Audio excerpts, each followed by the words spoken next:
Najprej lepo pozdravljeni vsi skupaj. Moje ime je Aljaž Lesjak in prihajam iz podjetja Geofoto. S sodelavcem Jako Kotnikom, ki se v podjetju ukvarja z sodobnimi tehnologijami in sodobnim zajemom množičnih podatkov, vam bova danes na kratko predstavila digitalizacijo objektov z uporabo sodobnih merskih naprav. Čisto na kratko o podjetju. Podjetje deluje od leta 1992. Sedež podjetja je v Slovenski Bistrici, imamo pa tudi še dve poslovni enoti, ena v Slovenskih Konjicah in druga v Rogaški Slatini. Danes je v podjetju zaposlenih že 17 inženirjev, večji del je geodetov, med nami pa so tudi gradbeniki in pa nekaj je programerjev, ki skrbijo za razvoj informacijskih sistemov. Delujemo predvsem v energetskem sektorju, v cestni in železniški infrastrukturi in pa sedaj tudi nekoliko že v rudarstvu. Naša glavna področja delovanja so najprej prvo področje klasične geodetske meritve, to so razne ureditve meje, parcelacije, katastri stavb, razni geodetski načrti in seveda vse druge storitve, ki sodijo k klasičnemu geodetskemu podjetju. Razvijamo tudi informacijske sisteme in pa ukvarjamo se z brezkontaktnim zajemom podatkov. V ta brezkontaktni zajem podatkov sodijo razne hidrografske meritve, fotogrametrija in pa lasersko skeniranje. Na slikah vidimo zgoraj desno čoln, s katerim izvajamo hidrografske meritve, nato levo spodaj brezpilotni letalnik, laserski skener in pa izsek iz enega izmed geografsko-informacijskih sistemov. Čisto na kratko o hidrografiji. V bistvu hidrografija je veda, ki se ukvarja z merjenjem in opisovanjem fizikalnih značilnosti oceanov, jezer in pa rek. Mi v podjetju se ukvarjamo predvsem z izvajanjem meritev na rekah in pa na jezerih. Zajem podatkov izvajamo z enosnopnim ali pa večsnopnim sonarjem. Razlika med enim in drugim je le ta, da enosnopni zajema eno točko hkrati, medtem ko večsnopni sonar posname istočasno po nekaj tisoč točk.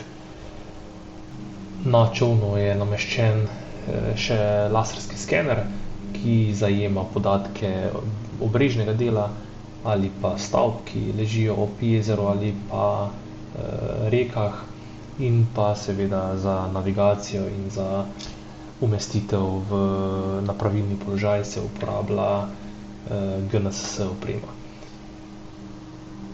V kombinaciji z laserskim skeniranjem dobimo celovite modele obmorskih mest, otokov, hidroelektrarn, različnih mostov in pač objektov, ki jih od nas zahteva naročnik. Na sliki spodaj vidimo primer Blejskega jezera. Desna slika prikazuje oblak točk, ki je sestavljen iz terestičnega laserskega skeniranja in batimetrične oziroma hidrografske izmere. Na levi strani pa vidimo izdelan model iz tega oblaka točk. Kot sem že v začetku omenil, se ukvarjamo tudi z razvojem informacijskih sistemov. S samim razvojem informacijskih sistemov se je v podjetju začelo že v letu 1992, ko je bilo podjetje ustanovljeno. V tem času pa seveda so se tehnološki pristopi povsem spremenili, tako da govorimo o povsem drugem produktu, kot je bil takrat na začetku. Izdelujemo ozko specializirane informacijske sisteme, seveda v njih so implementirani klasični 2D podatki, kot jih vsi poznamo, razni katastrski podatki, razni podatki gospodarske javne infrastrukture, stavbe so seveda vključene, različna varovana območja in še seveda razni interni podatki naših naročnikov. In pa v teh GIS sistemih so implementirani tudi podatki množičnega zajema podatkov, o tem, kar danes govorimo. Torej podatki hidrografije, skeniranja, podatki dronov in pa seveda najrazličnejši BIM modeli. Levo spodaj vidimo en izsek iz GIS-a Dravskih elektrarn, ki smo ga v preteklosti vzpostavili. Vidimo BIM model hidroelektrarne, izvedli smo tako skeniranje, izdelali oblak točk in pa nato končen produkt, BIM model. Desno spodaj izsek iz GIS sistema hidroelektrarn na spodnji Savi. V sistemu so implementirani podatki vseh hidrografskih meritev in pa še zgoraj desno vidimo en prikaz iz informacijskega sistema kamnoloma v Vrhniki. Sedaj pa predajam besedo sodelavcu Jaki Kotniku, ki bo podrobneje predstavil digitalizacijo objektov z sodobnimi merskimi napravami. Lep pozdrav še z moje strani. Moje ime je Jaka Kotnik, sem prav tako zaposlen v podjetju Geofoto. Jaz bi vam pa povedal par stvari o samem načinu zajema prostorskih podatkov v geodeziji. Se pravi, v večini primerov se v geodeziji ukvarjamo z kontaktnim zajemom podatkov. Torej, uporabljamo GNSS sprejemnike ali pa tahimetre. Se pravi, GNSS sprejemniki oziroma GPS-i, kot jih poznamo. Pod drugim imenom so pravzaprav inštrumenti, prav tako tahimetri, pri katerih je pri izmeri potrebno se točke, ki jo želimo izmeriti, tudi fizično dotakniti. Se pravi, vsako točko je potrebno fizično doseči, da lahko izmerimo njen položaj. V geodeziji pa se v zadnjem času pojavljajo tudi tehnologije, ki omogočajo brezkontaktni množični zajem podatkov.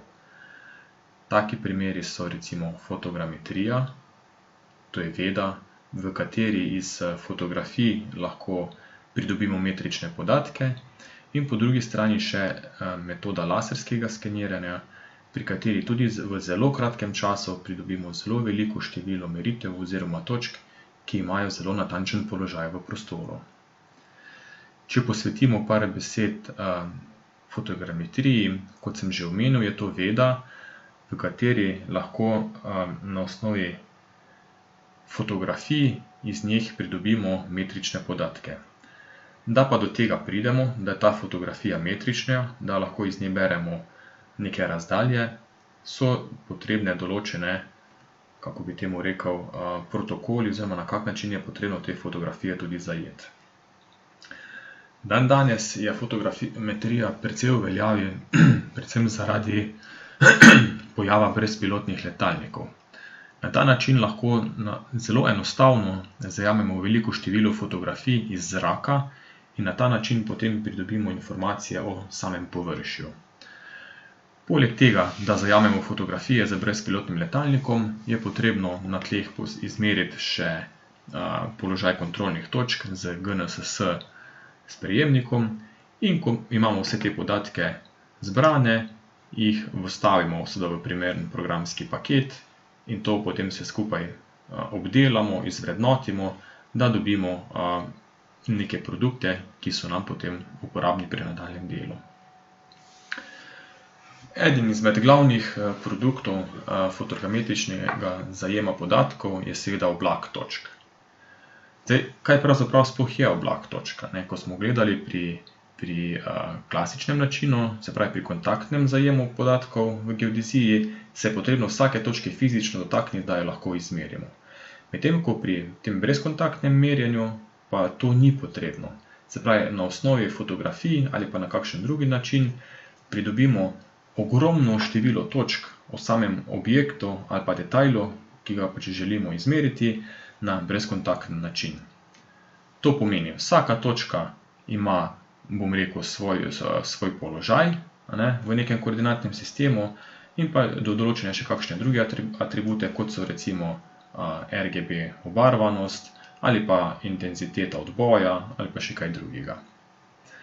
Se pravi, in en izmed teh produktov fotogrametričnega zajema je tudi takšen oblak točk. Zdaj, ta oblak točk se lahko razlikuje glede na kakovost, natančnost, položajna natančnost teh točk v teh oblakih točk pa se običajno giblje tu nekje med 3 do 10 cm. Naslednji produkt potem tega fotogrametričnega zajema je ortofoto posnetek, kar vam je verjetno že znano, saj tudi Republika Slovenija na vsakih nekaj let izvede to ciklično aerosnemanje celotnega območja države. Tam je v bistvu resolucija tega ortofota pol metra, to pomeni, da je ta velikost slikovnega elementa pol metra, medtem ko pa tu pri brezpilotnem zajemu, z brezpilotnim letalnikom, pa je velikost tega piksla lahko od 1 centimetra naprej. Se pravi, te fotografije so lahko zelo podrobne. Še kot tretji produkt recimo vsega tega fotogrametričnega zajema pa je DMR, digitalni model reliefa ali pa tudi digitalni model višin. Zdaj, fotogrametrični zajem se ne izvaja samo z brezpilotnimi letalniki, izvaja se lahko tudi z navadnim fotoaparatom, lahko tudi v osnovi z telefonom. Temu pa potem rečemo bližje slikovna fotogrametrija. En tak primer recimo bližje slikovne fotogrametrije je, ko smo za potrebe kulturne dediščine morali izdelati en podroben 3D model kipa Nepomuka v Rogaški Slatini. Smo se zadeve lotili tako, da smo pravzaprav okoli tega kipa naredili 460 fotografij, ki smo jih potem ustrezno združili v en tak 3D model. Ta 3D model je metričen, se pravi, razdalje lahko merimo iz tega modela in je tudi zelo podroben. Se pravi, na njem se pravzaprav vidi skoraj vsaka malenkost, vsaka podrobnost.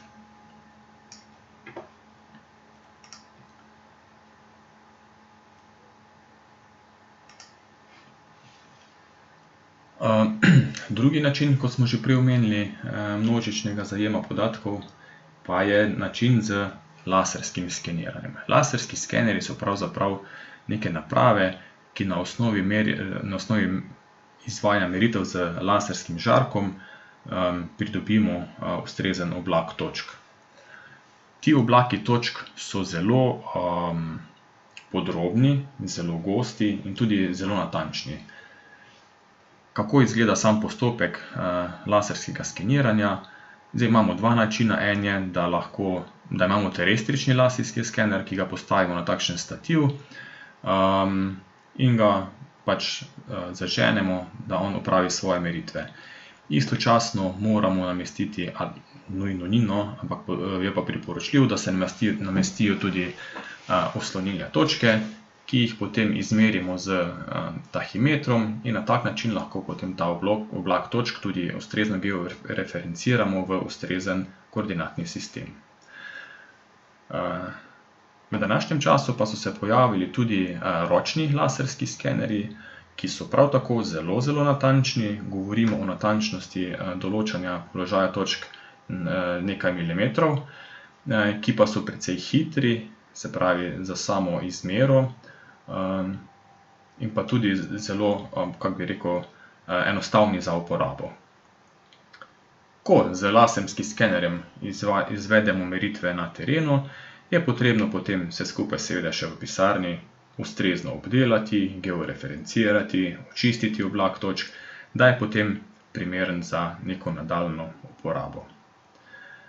Zdaj, sam oblak točk izgleda približno takole, da, kot smo že omenili, je v tem ogromna količina točk, ki so ustrezno obarvane. Kot smo že rekli, oblak točk je zelo podroben, gostota teh točk je zelo velika.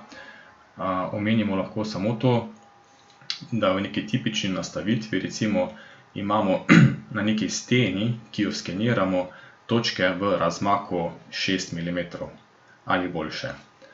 To pomeni, da je na tisti steni na vsakih 6 mm izmerjena točka. Si lahko predstavljate, kako zelo podroben model lahko potem iz tega izdelamo. Pa če vam pokažem en primer ravno tega skeniranja takšne elektrarne oziroma teh kontrolnih hodnikov, ki se nahajajo znotraj v elektrarni.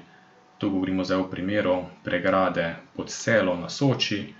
Na noben drug način, z nobeno drugo metodo izmere pravzaprav ne bi mogli izmeriti tega kontrolnega hodnika, ki poteka pod samo elektrarno na globini nekaj 10 metrov.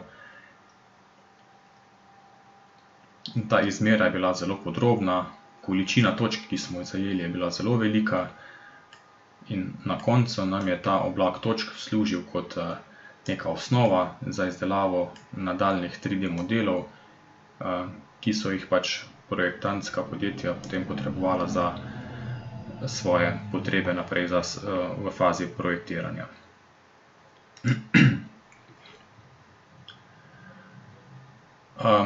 Seveda, naslednji produkt tega 3D laserskega skeniranja, oziroma jaz temu pravzaprav rečem, da je to nek stranski produkt, pa je fotorealistični pregled vseh teh podatkov, ki smo jih z 3D laserskim skenerjem tudi posneli. Še pokažem en tak primer, recimo prav tako, tu je ta pregrada pod Selo na reki Soči.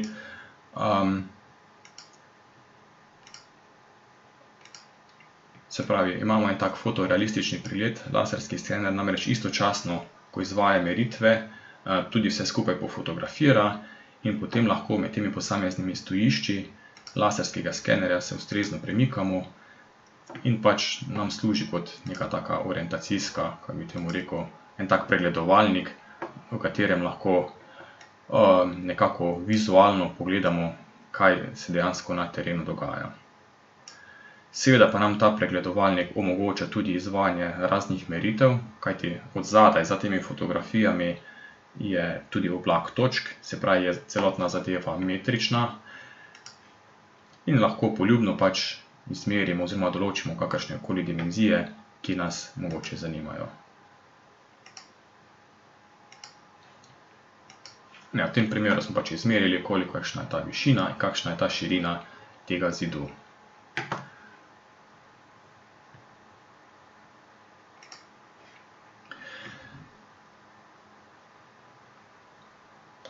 Tako, ampak sam oblak točk kot tak načeloma za nekega končnega uporabnika niti ni ne vem kako primeren, saj nam ne poda tistih informacij, ki bi jih želeli mi pač v nadaljnji uporabi dobiti. Zato v bistvu mi potem izdelamo iz tega oblaka točk razne druge produkte. En izmed teh so recimo 2D načrti. To si lahko predstavljate podobno, kot da bi, bom rekel, poskenirali en A4 list z nekimi skicami, potem pa bi v nekem CAD orodju čez ta list risali in izdelali 2D načrt. Podobno je z oblakom točk. Se pravi, mi na terenu poskeniramo vse skupaj, potem pa na osnovi tega v nekih CAD orodjih lahko izdelamo ustrezne 2D CAD načrte. V tem primeru za neko manjšo vilo na Dolenjskem je bilo potrebno izdelati nek tak konzervatorski načrt, v katerem pač so vidne vse podrobnosti, štukatur, same strehe kot takšne in tako dalje. Seveda, če lahko izdelamo, bom rekel, prečni prerez, oziroma če lahko izdelamo fasado, lahko potem na osnovi tega oblaka točk izdelamo tudi razne prečne prereze, ki jih seveda ustrezno skotiramo. Prikazujemo fasade, če lahko, bom rekel, prečne prereze rišemo, lahko rišemo seveda tudi tlorise. In je to, se pravi, lasersko skeniranje je verjetno najbolj primerna metoda oziroma tudi najbolj natančna za izdelavo 2D CAD načrtov obstoječih oziroma že zgrajenih objektov. Saj z laserskim skenerjem zelo natančno zajamemo obstoječe stanje. Vse to obstoječe stanje oziroma ta oblak točk pa nam potem služi kot osnova za nadaljnje risanje. Seveda, če smo oblak točk naredili v 3D prostoru, se pravi, da imajo točke x, y in z koordinato, lahko izdelamo potem tudi 3D model vsega tega. Tak primer je recimo v kakšni hidrocentrali, ki smo jo poskenirali tudi, je potem naročnik želel, da izdelamo iz tega oblaka točk še 3D model, ki bo služil kot osnova za nadaljnje projektiranje raznih drugih elementov v samem objektu. Seveda pa sama natančnost modeliranja oziroma podrobnost je odvisna od tega, kaj pravzaprav naročnik sploh želi. Vsekakor je lasersko skeniranje oziroma posledično oblak točk zelo primeren tudi zato, da se lahko ugotovi, ali so neki novi načrtovani posegi v sam objekt, ali so izvedljivi, oziroma da s tem ne bi prihajalo do kakšnih kolizij oziroma kakšnih drugih trkov, ali pa da bi s tem, ko umeščamo neko novo opremo v prostor, da le s tem čim manj, bom rekel, bi bilo potrebno preurejati že obstoječi objekt oziroma njegovo infrastrukturo. Tak zelo zanimiv primer uporabe oblaka točk je tudi za potrebe izvajanja nadzora med samo gradnjo, kot recimo v primeru hidroelektrarne Brežice.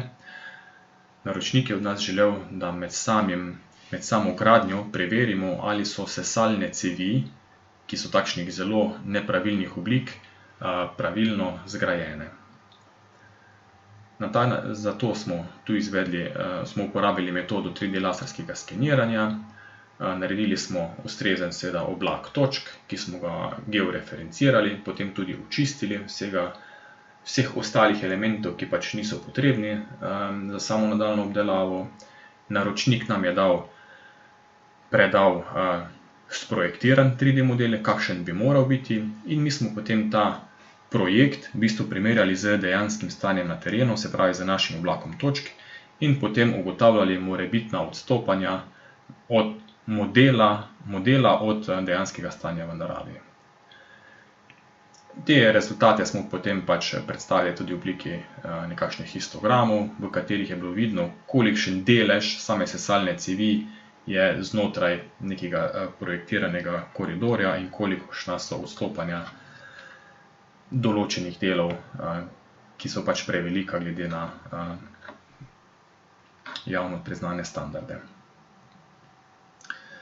Nenazadnje pa lahko, izdelamo iz teh oblakov točk tudi en tak najbolj standardni geodetski produkt, to je geodetski načrt, kadar z brezpilotnim letalnikom zajamemo neko večje področje, potem izdelamo digitalni model višin in pa tudi ortofoto in na osnovi tega potem vsega lahko v nekem CAD-orodju izdelamo tudi ustrezen geodetski načrt. Seveda, teh načinov uporabe oblakov točk je še veliko. Eden mogoče tak bolj zanimiv, ki smo ga v zadnjem času tudi je precej aktualen, je recimo zajem nekega večjega objekta z brezpilotnim letalnikom, potem seveda izdelamo na osnovi tega oblak točk in naročnik je želel, da mu to streho, ki je bila precej razgibana, seveda ustrezno izračunamo vse površine, kakšne so teh streh, v katero smer, se pravi, gleda ta streha in kakšen je naklon te strehe. Šlo je pa namreč tudi za projektiranje sončne elektrarne in zato so ti podatki za samega projektanta zelo pomembni. Sama izmera pa je za njega precej problematična, saj dostop na vse te strehe ni bil mogoč. Tako, to je z moje strani vse. Hvala lepa za pozornost in nasvidenje. Pozdravljeni, moje ime je Petra Žiher-Sok. Danes pa vam bom predstavila učinkovito energetsko obnovo starejših stavb in stavb, ki so pod spomeniško zaščito. Na začetku naj povem, da je zelo pomembno, kakšna je obnova stavb in kakšni so začetki pripravljalna dela, zato da dobimo čim boljši učinek in tisto, kar bi radi na koncu dosegli pri sami obnovi stavb.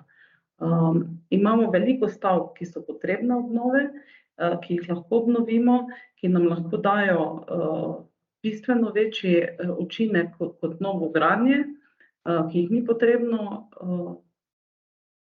podreti, na novo postaviti, ampak jih lahko lepo in pravilno obnovimo. Zelo pomembno je, da takrat, ko pričnemo z obnovo, posvetimo veliko pozornost sami vlagi v hišah. Nekatere hiše so vlažne, nekatere hiše so lepo suhe, lepo ohranjene in tiste hiše, ki so vlažne, jih je treba pravilno sanirati. Da pa ne bi samo govorili o sami sanaciji vlage, sami sanaciji nekaterih delov hiše, ki so poškodovani, dotrajani, bi pa vam najprej predstavila sploh, kakšna je naša potreba in želja v standardizaciji sedanje naše trenutne zakonodaje oziroma potrebe po tem, da učinkovito obnovimo hišo in da so tudi te hiše učinkovite in varčne v sami uporabi trajnostni in pa v samem trajanju objekta, ki se mu z neko obnovo podaljša. Zdaj bi mogoče najprej povedala nekaj o nizkoenergijskih ter pasivnih objektih, ki so inženirske rešitve in ene od najbolj prepoznavnih evropskih usmeritev v tej izvedbi so smernice, ki zahtevajo gradnjo ali pa obnovo skoraj nič energijskih hiš. Za izveden pasivni objekt velja, da je racionalen v vseh pogledih, je veliko energetsko učinkovit, saj ima energetske potrebe po toploti za ogrevanje prostorov zmanjšanje pod količine energije, ki je sicer potrebna za pripravo sanitarne tople vode. Za pridobivanje toplote se porabi manj energije, kot je za svoje obratovanje potrebuje gospodinjstvo. Pasivni objekt v zmernem klimatskem okolju ne pozna težav s pregrevanjem v poletnem času, zanje pa je značilno veliko temperaturno ugodje in kakovost zraka, s katerimi se ostale stavbe le stežka primerjajo. Seveda, v tem primeru to velja za stare objekte, ki smo jih obnovili in jim vnesli življenjskost, ki jo sicer smo navajeni v trendu novogradnje. Takšni objekti se predvsem obnavljajo do te mere, da seveda dosegajo nizkoenergijski razred. Nizkoenergijski objekti se od pasivnih objektov razlikujejo predvsem po rezultatu energetske bilance. Nekoliko slabša, še vedno izredno visoko učinkovita rešitev za objekte je lahko posledica nekoliko večje razgibanosti stavbe, malo manj učinkovitih sistemov toplotne zaščite, manj optimalne orientacije stavbe ali pa postavitev steklenih površin v toplotnem oboju, manj zrakotesnega toplotnega oboja ali pa manj učinkovitega vračanja toplote v sistemu mehanskega prezračevanja. To seveda govorimo o tem, da se starim objektom dodajo steklene površine, povečajo steklene površine, seveda na tistih pravilnih pozicijah objekta, to se pravi na južnih, vzhodnih in zahodnih, severu se seveda izogibamo, in da vnašamo seveda visoko učinkovite rešitve, ki so danes na voljo, ki so primerne in se tudi v starih stavbah ali pa v stavbah, ki so pod spomeniškim varstvom, dajo lepo in učinkovito umestiti. Predvsem potem v tej drugi točki same toplotne zaščite stavbe govorimo, se pravi, o izolacijah. Velikokrat se pri objektih, ki so starejšega značaja, ki so pod spomeniškim varstvom, ne more in ne sme dodajati nekaterih toplotnih pogojev, to recimo izdelava izolacije iz kamene volne, iz stiropora, temu se pač v takih primerih moramo izogniti oziroma iskati drugačne rešitve. Zdaj, jaz bi na koncu o teh rešitvah malo kaj več povedala. Zdaj bi mogoče še dodala to, da v starejše stavbe, spomeniško zaščitene stavbe, lahko dodamo tudi prezračevalne sisteme, ki se lepo vklapljajo v hišni sistem ali pa pač v objekte javnega ali pa družbenega značaja, tudi objekte podjetij. Z prezračevanjem smo naredili velik korak v samem odvajanju vlage v starejših stavbah. Že samim prezračevanjem dostikrat rešimo mogoče kako plesen, ne glede na to, da nismo učinkovito mogoče rešili vseh detajlov, kar se tiče samih vlažnih delov stavbe ali pa mogoče delov, kjer prihaja do kondenzacije vlage. Vsekakor je pa izolacija tista, termoizolacija tista, ki nam pomaga rešiti kondenzacijo vlage. Dotaknemo se lahko potem še tudi do vseh izolacijskih sistemov v stropove in pa tla starejših stavb. Večkrat se pojavlja to, da je potrebno kletne dele poglobiti, povečati višino. Dostikrat so se stavbe tam v 70., 80. letih v kletnih delih bistveno prenizko gradile, se pravi, da so kletni prostori višine tam 2,20 m, 2,30 m, to je že fajn, če imamo. V primeru, da se sama tla nižajo oziroma da se zvišujejo višine, je smotrno, da pri izvedbi izolacije takrat pripravimo tudi povišanje same stavbe.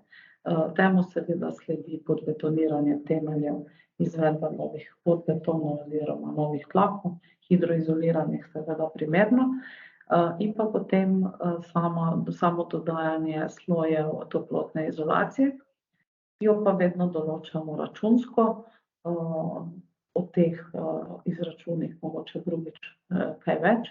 Ta trenutek je že sama ta tema zelo široka.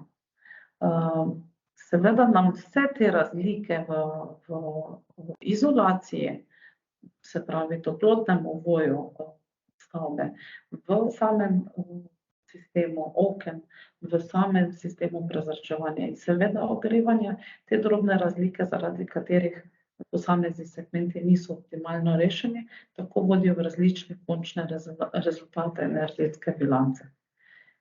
Seveda je pa cilj projektnega načrtovanja obnove iskanje razlik v posameznih korakih projektiranja, s katerim se na ekonomsko zanimiv način dosegamo kar najboljše energetske rezultate stavbe.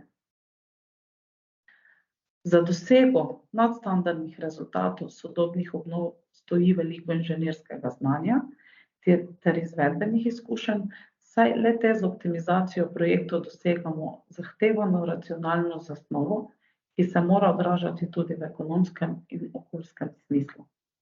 Gradbena praksa tako že sedaj dokazuje, da ustrezno optimizirana pasiven ali pa zelo dobro nizkoenergijski objekt zahteva le minimalna dodatna investicijska vlaganja. Z ustreznim izborom gradbenih materialov in energetskih sistemov pa projektant zagotovi minimalne okoljske vplive tudi v fazi gradnje oziroma obnove ter nadaljnjem obratovanju stavbe. Hitra amortizacija je namreč zahtevana za dodatna finančna, energetska in okoljska vlaganja. V slovenski gradbeni praksi pasivne ter zelo dobro nizkoenergijske objekte bolj pogosto srečujemo šele v zadnjih 10 letih.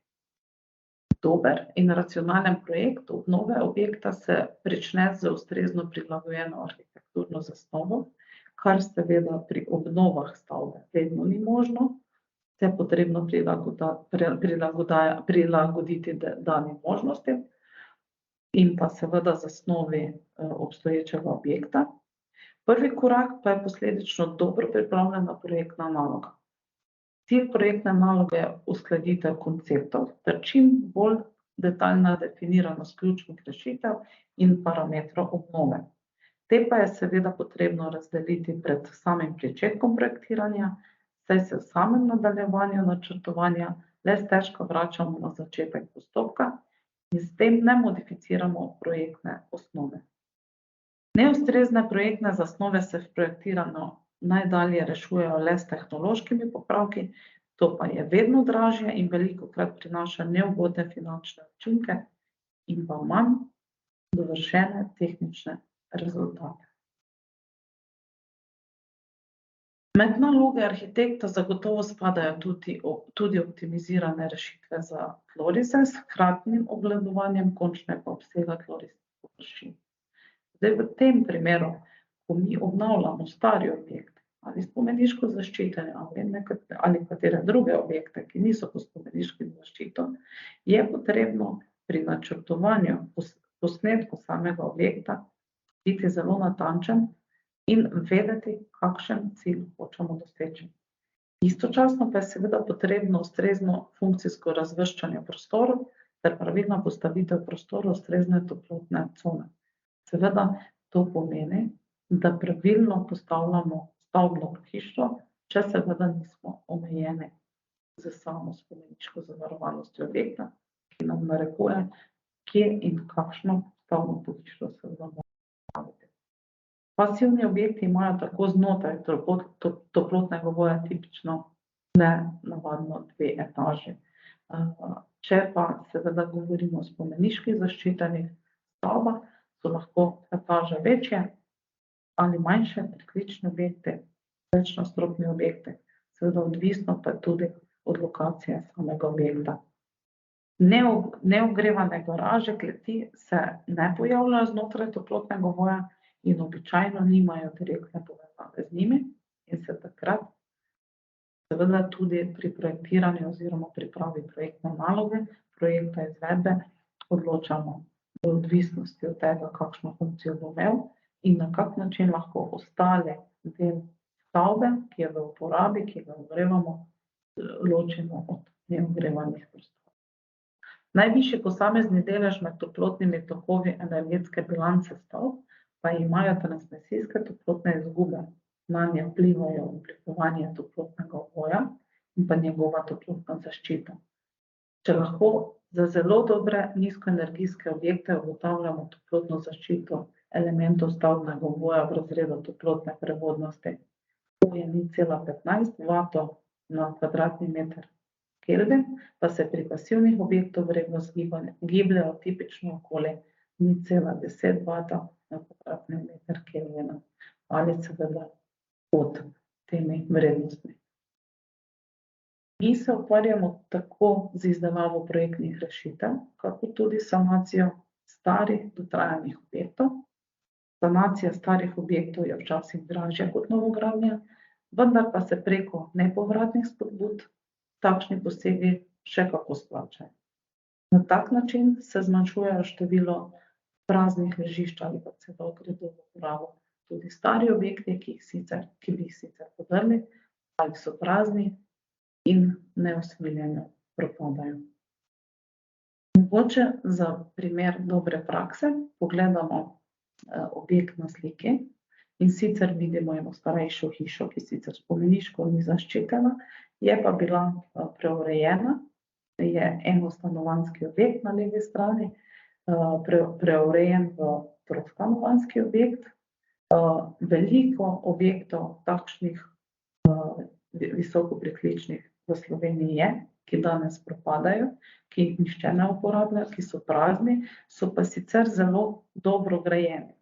Hiša, ki jo vidimo, je seveda ena in ista, je bila zelo dobro grajena, je imela suhoklet, vsi materiali v tistem obdobju, ki so bili uporabljeni, so bili zelo kvalitetni in se je dalo takšen objekt kvalitetno obnoviti v pasiven objekt, ki ga vidimo na desni strani, pa tudi z vsemi posegi, ki so bili narejeni, lahko vidimo, da smo prišli iz ene tipične slovenske hiše iz 70., 80 let, eno sodobno pozidavo z minimalnimi vložki, kar se tiče same preureditve tlorisov ali pa steklenih površin. Lahko vidimo, da na tej strani, kjer imamo objekt fotografiran, so minimalni posegi v samo stavbno pohištvo oziroma postavitev oken. Če pogledamo, je na tem objektu so bila garažna vrata preurejena v okno, vhod je postal popolnoma enak, balkonske zasteklitve pa so se posodobile, iz tipičnih balkonskih vrat pa zraven okna so se seveda preuredile v zasteklitev do tal, kar posodobi objekt in mu daje sodoben in lep videz. Zdaj bi mogoče še se dotaknili nekaj drugih primerov oziroma če še v tem delu pokažem sistem rekuperacije. Sam objekt ima 3 stanovanja, eno stanovanje je delno vkopano in pa delno pritlično. Naslednje stanovanje je 45 kvadratov, je pritlično oziroma medetažno in pa tretje stanovanje, ki je sicer medetažno in meri skoraj 100 kvadratov brez teras. Terase še so zgoraj nad samim objektom, se pravi streha je izkoriščena kot terasa in vsa ta 3 stanovanja so dobila tudi rekuperator, se pravi prezračevanjem, s katerim bistveno znižujemo porabo energije v zimskem času. Lahko pa na sliki vidimo en rekuperator, ki minimalno zavzema prostora in ga lahko vgraditi. Enostavno mu je najti prostor v neki starem objektu in pa vidimo regulacijo sistema. Pravzaprav je zelo pomembno, da v takih objektih zelo dobro reguliramo sodobne sisteme prezračevanja in ogrevanja, kajti samo dobro regulirani sistemi nam dajejo sodobno bivanje, kvalitetno bivanje in pa seveda rezultate same porabe energije, ki jih želimo doseči. Da se naprej še dotaknem kakšnega drugega objekta, ki je pod spomeniško zaščito. Zdaj vidimo primer Košarkine hiše na Kogo, ki je bila sicer prenovljena v 2 fazah. Prva faza je zajemala en spomeniški del, ki se je preurejal v obliki, kot je bilo nekoč. Vidimo na levi spodnji sliki. To je eden od prostorov.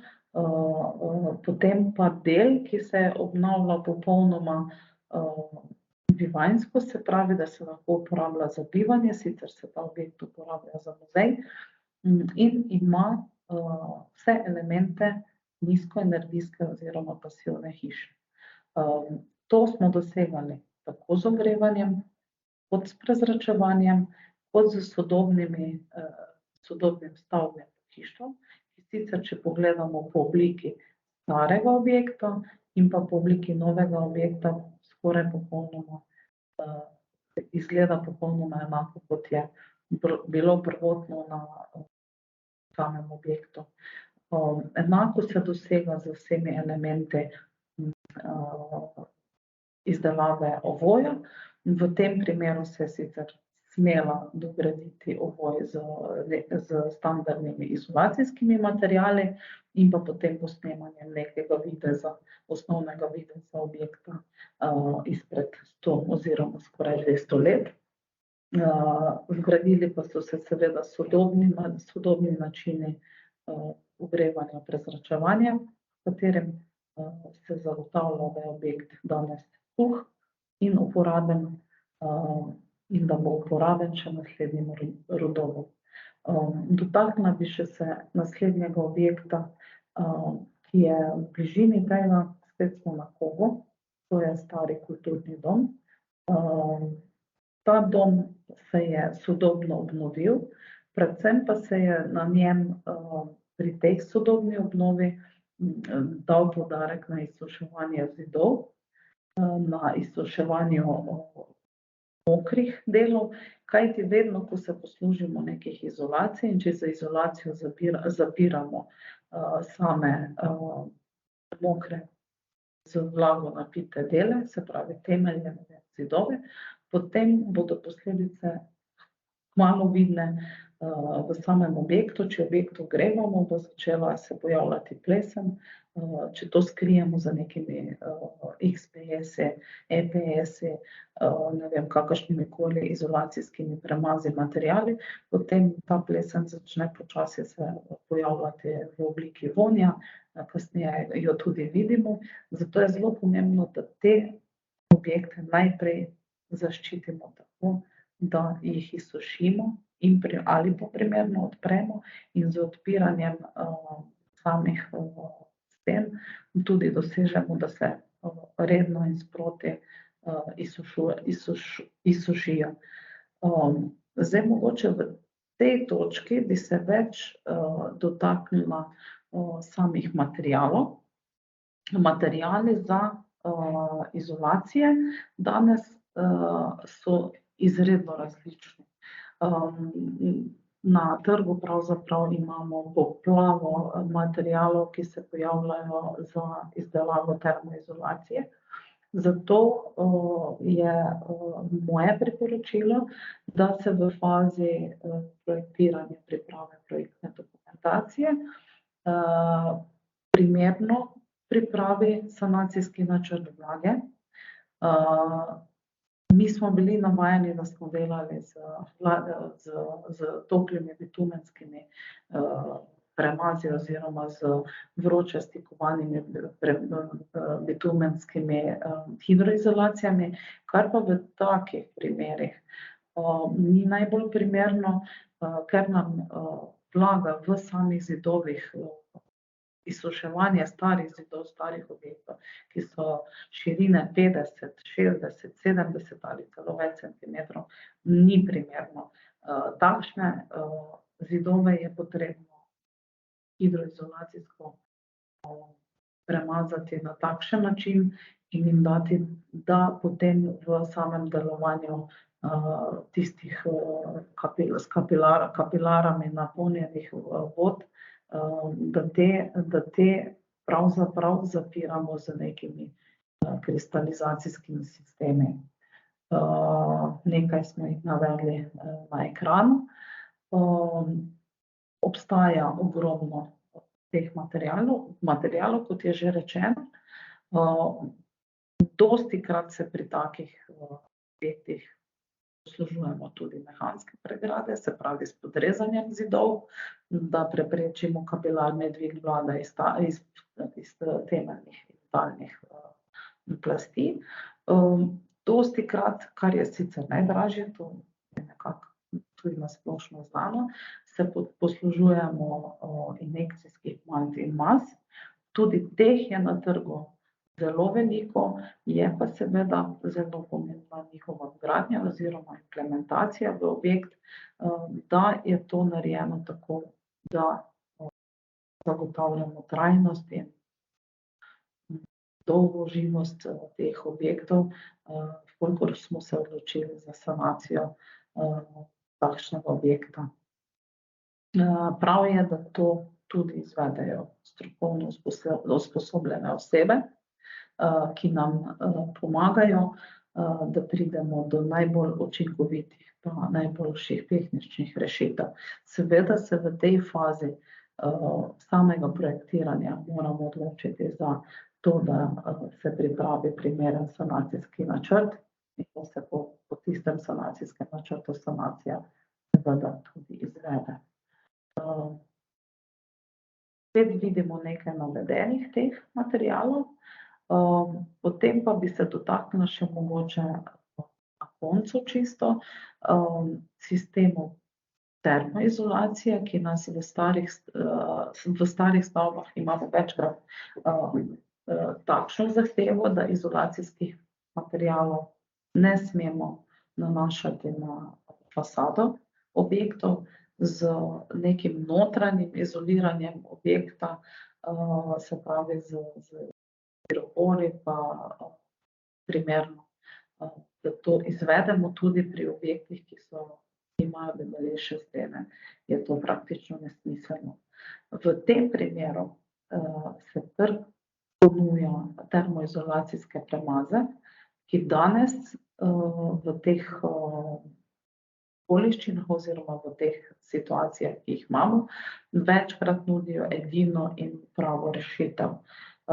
Prav tako je na to temo na trgu kar nekaj nanotehnoloških rešitev, ki so zasnovane na sistemih, ki tudi milimetrski, do 2 milimetrski nanosi sloja zadoščajo tam nekje 4-5 centimetrsko klasično izolacijo, nadomeščajo klasično izolacijo iz stiropora. Se pravi, če nanašamo te termoizolacijske premaze oziroma nanose sloje, različno se nanašajo, potem z 2, 3 ali pa 4 milimetri nanosa dosegamo enake učinke, kot recimo, če bi na fasado nalepili 20 centimetrov klasične izolacije. Prav je, da mogoče tisti, ki se odločate za sanacijo starega objekta, se pustite posvetovati s strokovnjakom, ki vam bodo to lepo razložili in pa pripravili pravilno in primerno sanacijsko rešitev, glede na sam objekt, glede na lokacijo objekta, glede na karakteristike in pa seveda jasno na to, kje želimo živeti oziroma kako želimo ta objekt uporabljati. To naj bo danes nekje vse. Kolikor pa boste želeli še kaj več izvedeti, se pa lahko obrnete na naše podjetje. To je podjetje SOKPRO iz Prišnice 56 in smo vam na voljo Lepo pozdravljeni, nasvidenje.